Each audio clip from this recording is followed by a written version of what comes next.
So in 2009, my fiance and I found out that we were expecting a little baby boy. In about 12 weeks of gestation, we found out that he was going to be born with a condition called gastroschisis, which is where the babies, when they're formed, they form close in the back and the front. We were told that it was a relatively successful venture for us.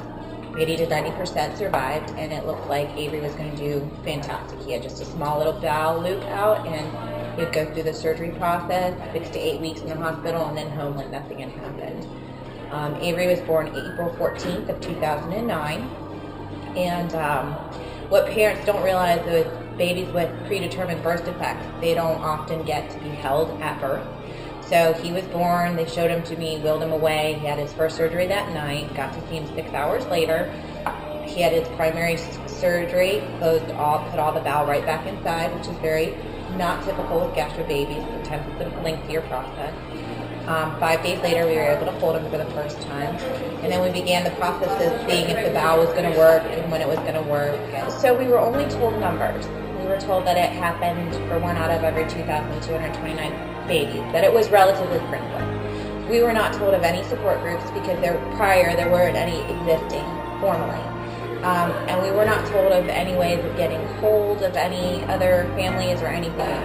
Avery, over the duration of his lifetime, went through a total of about 6 major surgeries and 12 total in hopes of saving his life. He was a happy, healthy, fat, bouncing little baby boy with the best, bluest eyes ever for 107 days of his life, and unexpectedly passed after surgery on his 107th day, July 30th. When we were confronted with the task of leaving, we decided that we wanted to give back to a community because for the duration of our pregnancy and then after Avery, we had received so much support in a very lonely world. Not many people talk about losing babies, not many people talk about having babies with defects, and we found ourselves in a very lonely position during that time. We wanted to give back, and we wanted to continue the hope that Avery had stood for. So Avery's Angels started really out of diversity. Yeah, it was out of an extreme need. We knew the numbers were out there. 1 out of every 2,000 births, there's a lot of babies. There's had to be a lot of families, and I kept looking at all the doctors saying, where is everybody? Where are all these babies? Where are all these families? And in 4 years' time, we supported over 4,000 families across 25 centralized hubs in 5 countries. So it's not really that we did anything spectacular. There was this immense need that needed to be fulfilled, and we gave it the right soil, the right nutrients, and it just sprung up.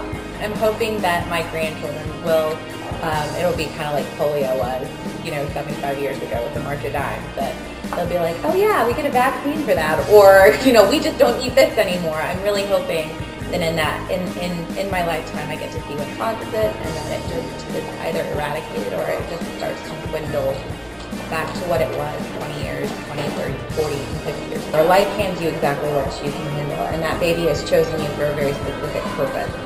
And they've chosen their life in a very specific manner.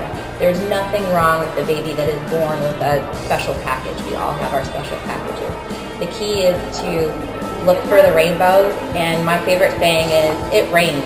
It's going to rain. The choice is whether or not you sit around in your puddle and cry or put on your dancing shoes and dance. And you make the best of every situation, whether you're a mother for a day, for 9 months gestation, or a whole lifetime. You're still a mother, and you still got to look for that sunshine in that.